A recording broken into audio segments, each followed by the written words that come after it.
Hello दोस्तों, एचपीजीएस zone में सभी का बहुत बहुत स्वागत है। और मैं हरेंद्र फिर से उपस्थित हूं आप लोगों के सामने ज्योग्राफी की एक नई क्लास के साथ। और मित्रों, आज की क्लास में हम जिस टॉपिक पर चर्चा करेंगे वो है महासागरीय जलधाराएं। अच्छा मित्रों, देखो ये टॉपिक प्रारंभ किया जाए इससे पहले कुछ पॉइंट्स हैं, उनको मैं और बता देता हूं जो महासागरों से रह गए थे। ठीक है, जैसे देखो शुरुआत करता हूं। आप लोगों ने देखा होगा महासागर में कभी कभी पूछता है लवणता, महासागर में लवणता। तो जो महासागर में लवणता है मित्रों, खारापन है, कहां से आता है? तो वो खारापन आता है आपका भूगर्भ से। खारापन कहां से आता है महासागरों में मित्रों? तो वो भूगर्भ से ही आता है। बात क्लियर है? क्योंकि आप लोग जानते हैं भूगर्भ में magnesium, sodium chloride, magnesium chloride ये सब पाया जाता है, तो वहीं से ये समुद्रों में मिल जाता है। क्योंकि समुद्रों की जो चट्टाने हैं नितल में वो क्या है? बेसाल्ट चट्टाने हैं। बात क्लियर है? अगर हम लवणता में देखें कि इसमें कौन कौन से तत्व प्रमुख हैं, तो सबसे ज्यादा प्रमुख है सोडियम क्लोराइड। सबसे ज्यादा कौन सा है मित्रों? तो सोडियम क्लोराइड सबसे ज्यादा मात्रा में है।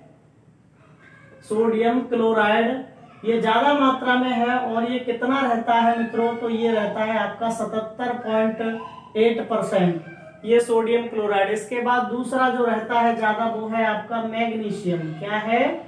मैग्नीशियम क्लोराइड जो है वो दूसरा बड़ा कारक है लवणता का।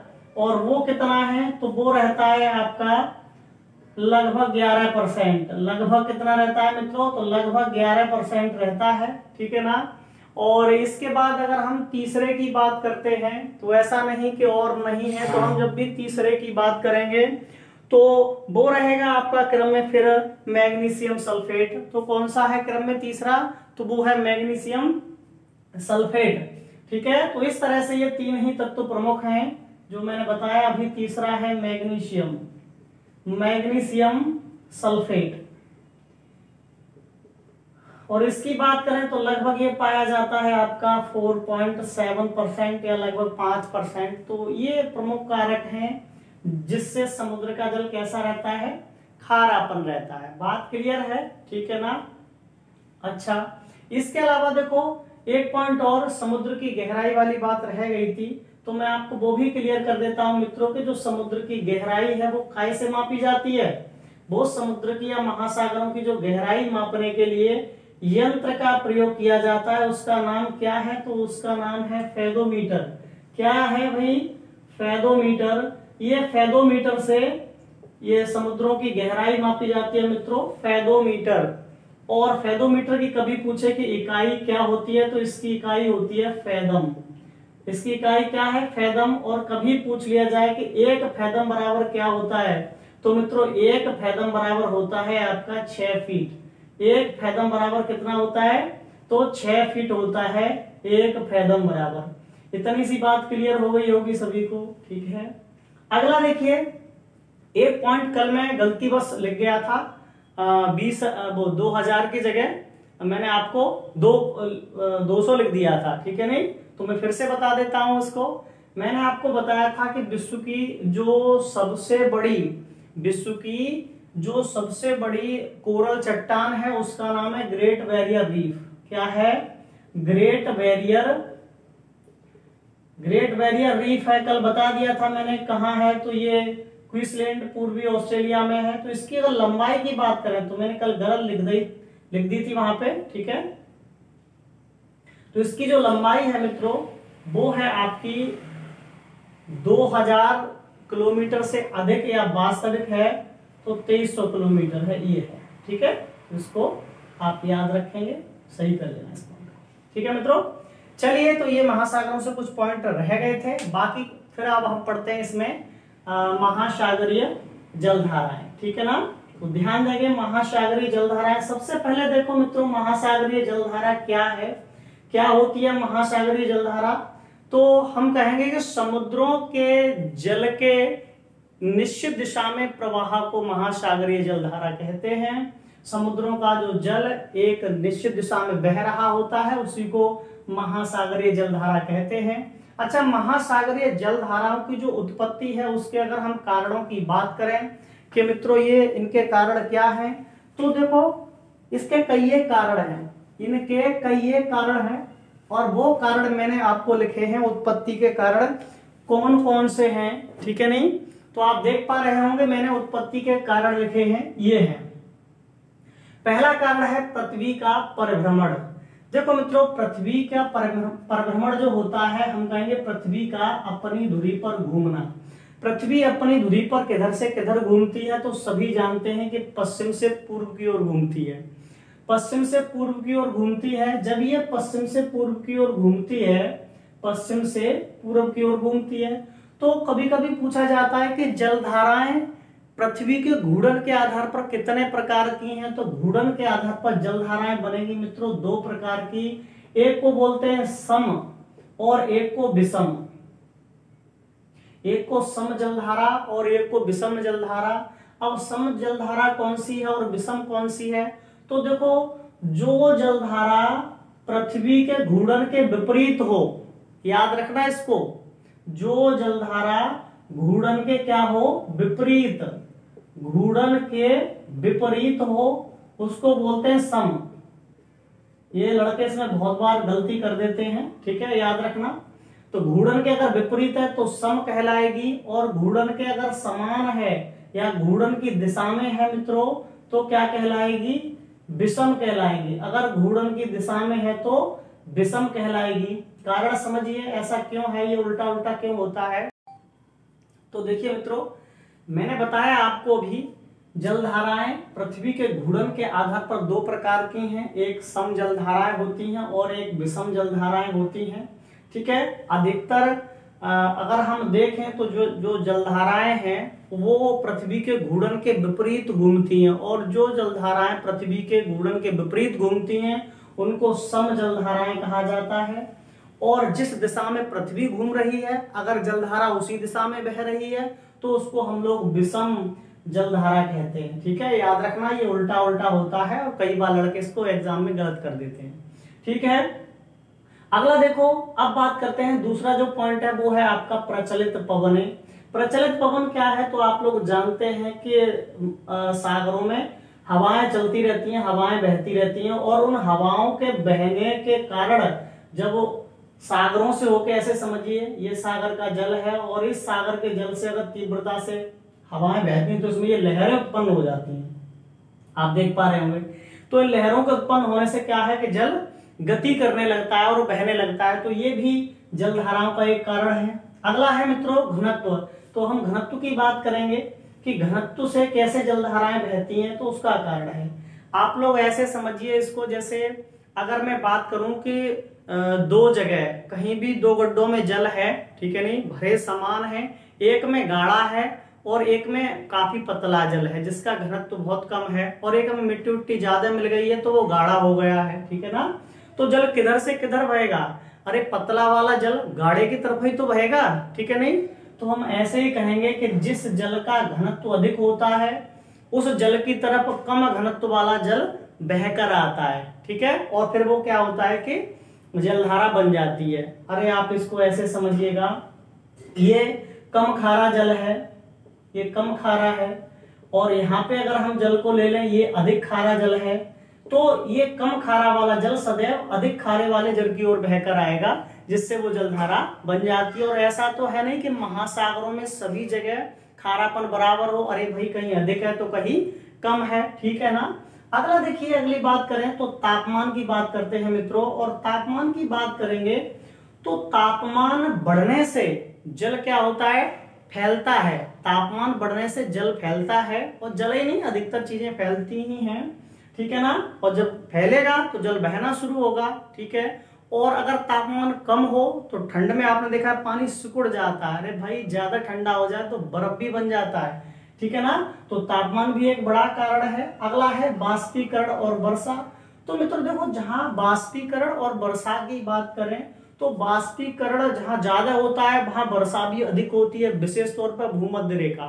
पूरी पृथ्वी पर अगर कहीं वर्षा ज्यादा होती है तो वो भूमध्य रेखा है, और फिर वहां क्या होगा, जब जल स्तर ज्यादा वर्षा होगी तो जल स्तर बढ़ जाएगा, और जहां ज्यादा जल स्तर होगा वहां से निम्न मतलब गड्ढे की तरफ ही, या जहां कम पानी होगा उस तरफ वो बढ़ेगा। ऐसे इसको समझ सकते हैं, जैसे समझो कि ये आपका महासागर का जल है यहाँ पे, ठीक है नहीं।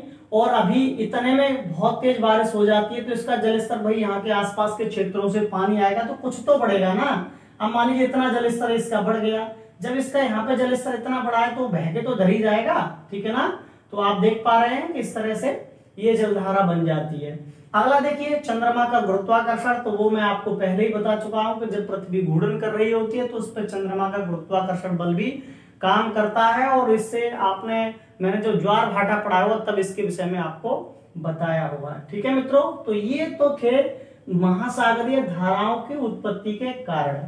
अब देखो एक बात और है, एक नाम आपने सुना होगा, एक बल का नाम सुना होगा आप लोगों ने, और उस बल से बताता हूं आपको कि जलधाराएं किधर से किधर जाती हैं। उससे पहले आप ये समझिए कि कभी आपको ठंडी और गर्म जलधाराओं के विषय में पूछा जाए तो ऐसे समझिए ये आपकी पृथ्वी है और ये है भूमध्य रेखा।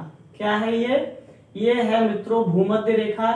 और यहां अगर हम बात करें तो ध्रुव, ये वाला हो गया आपका उत्तरी ध्रुव, और नीचे वाला कौन सा है आपका दक्षिणी ध्रुव है। कई बार बताए हैं ये मैंने आपको, ठीक है ना। तो आप लोग जानते हैं यहाँ तो बर्फ जमी रहती है ध्रुवों पर, अरे दोनों ही ध्रुवों पर बर्फ जमी रहती है। और भूमध्य रेखा की अगर बात करें तो सूर्य अधिकतर लंबवत कहाँ रहता है, तो भूमध्य रेखा पर रहता है। बात क्लियर है।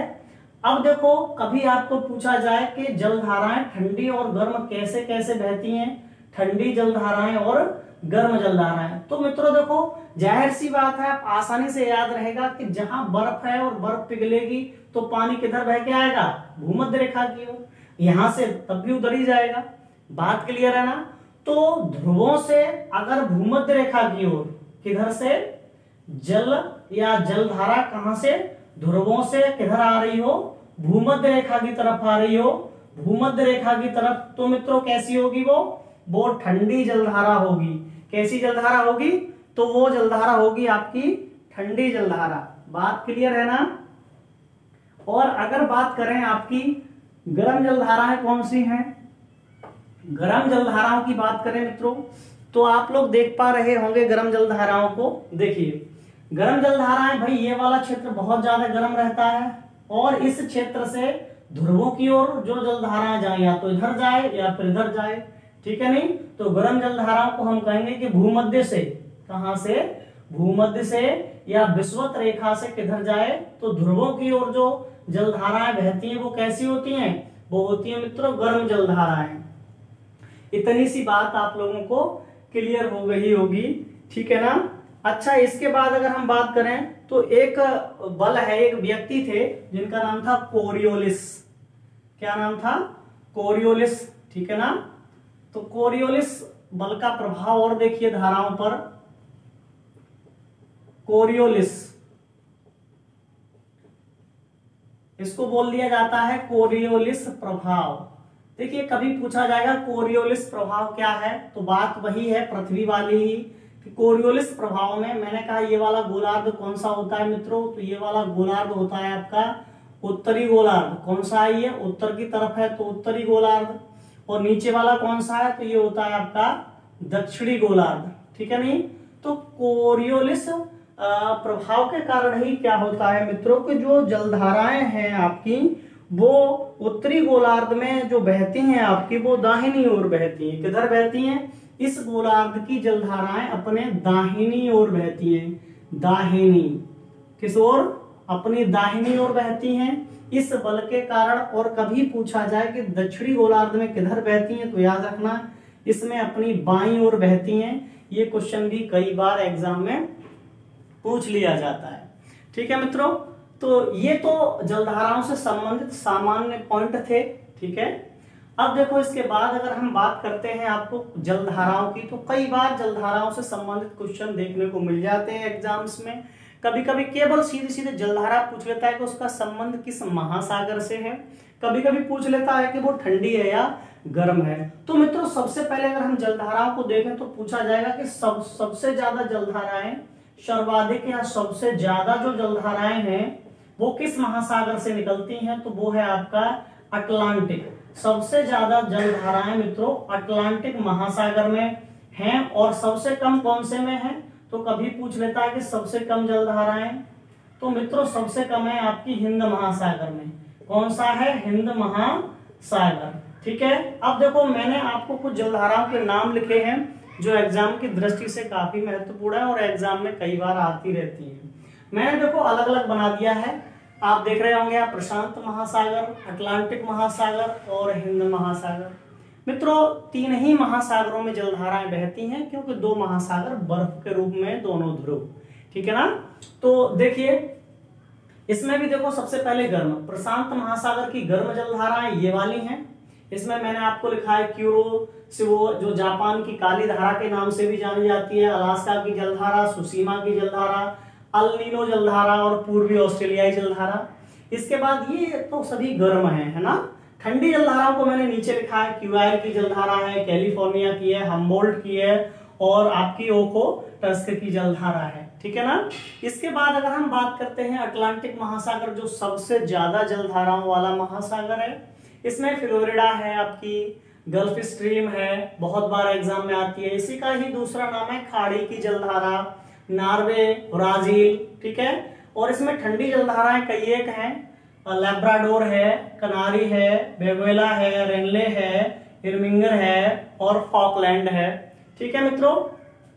अच्छा, एक और जो आप जिस क्वेश्चन की तलाश में हैं कि जो टाइटैनिक डूब गया था वो कैसे डूब गया था, तो देखो ये अटलांटिक महासागर की जो ठंडी जलधाराएं ना, जब ये बहना शुरू होती हैं तो अपने साथ बर्फ के बड़े बड़े टुकड़े लेके आती हैं। ठीक है नहीं, बर्फ के बड़े बड़े टुकड़े लेके आती हैं। तो ऐसा ही एक टुकड़ा था लैब्राडोर जलधारा के द्वारा लाया गया था। कौन सी? लैब्राडोर जो जलधारा है, ठंडी जलधारा है ये, और इसी जलधारा के द्वारा लाया गया था जिससे टाइटैनिक टकरा गया था और पानी में डूब गया था। ठीक है नहीं, तो लैब्राडोर है, याद रखना इसको। तो ये सब ठंडी जलधाराएं हुई। इसके बाद देखो अगर हिंद महासागर की जलधाराओं की बात करें तो देखो हिंद महासागर की जलधाराओं में आप लोग देख पा रहे होंगे, इसमें ज्यादा जलधाराएं नहीं हैं, दो गर्म हैं और दो ठंडी। इसके अलावा आपको कभी कभी जो पवनें होती हैं, ठीक है नहीं, इसमें जो मौसमी पवनें हैं उनको भी कभी कभी ऐड कर दिया जाता है, पर आप ये याद रखें। गर्म जलधाराओं की बात करें तो मोजाम्बिक की जलधारा है और अबुलहाशा, ये गर्म जलधाराएं हैं। और पश्चिमी ऑस्ट्रेलिया और सोमाली ये कैसी हैं? ठंडी जलधाराएं। अच्छा, इनमें लोगों को कई बार कंफ्यूजन हो जाता है। पश्चिमी ऑस्ट्रेलिया की जलधारा, तो पश्चिमी ऑस्ट्रेलिया की जलधारा हिंद महासागर की ठंडी जलधारा है मित्रों, जबकि आपकी पूर्वी ऑस्ट्रेलिया की जलधारा एक गर्म जलधारा है। ठीक है, जो ये लिखा है पूर्वी ऑस्ट्रेलिया की जलधारा ये गर्म जलधारा है। ठीक है, तो दोनों में अंतर है, याद रखना। तो ये आपकी प्रमुख जलधाराएं थी। इसके अलावा देखो जलधाराओं से लाभ भी है, ऐसा नहीं कि जलधाराओं से कोई लाभ नहीं है। जैसे मैंने आपको महासागरों में बता दिया था, जहां दो ठंडी और गर्म जलधाराएं मिलती हैं मित्रों, वहां पे क्या होता है कि वहां बहुत ज्यादा प्लवक उत्पन्न होते हैं। ठीक है नहीं, क्या उत्पन्न होते हैं? प्लवक। प्लवक क्या होता है? तो हम कहेंगे प्लवकों को छोटे छोटे समुद्री जो छोटी छोटी घास और कीट जो होते हैं वो होते हैं आपके प्लवक। ठीक है, और वैसे उस जगह को फिर क्या कह दिया जाता है? उसको कह दिया जाता है प्लवकों की अधिकता के कारण प्लंकटन। क्या कह देते हैं उसको? तो उसको प्लंकटन कह देते हैं, और प्लंकटन को ही फिश बैंक भी कहा दिया जाता है। ठीक है नहीं, तो फिश बैंक, उसको ग्रांड बैंक, जॉर्ज बैंक, ऐसे नामों से उन क्षेत्रों को जाना जाता है। हालांकि जॉर्ज बैंक जो है वो तो आपकी दक्षिणी अमेरिका में जहाँ बहुत ज्यादा मछलियां पकड़े जाने वाला स्थान है, वो भी एक प्लंकटन ही है। ठीक है, तो ये कुछ क्वेश्चन थे जो आपके एग्जाम में बनते रहते हैं इनसे। ठीक है ना, और इसके बाद मिलते हैं अगले वीडियो में एक नए टॉपिक के साथ। तब तक के लिए जय हिंद, जय भारत। पढ़ो पढ़ाओ, लाइव बनाओ एचपीजीएस जोन। और मित्रों, अगर मेरी क्लास आपको अच्छी लगती है तो चैनल को सब्सक्राइब कर लें और मित्रों के साथ इसको शेयर करें। ठीक है ना, धन्यवाद।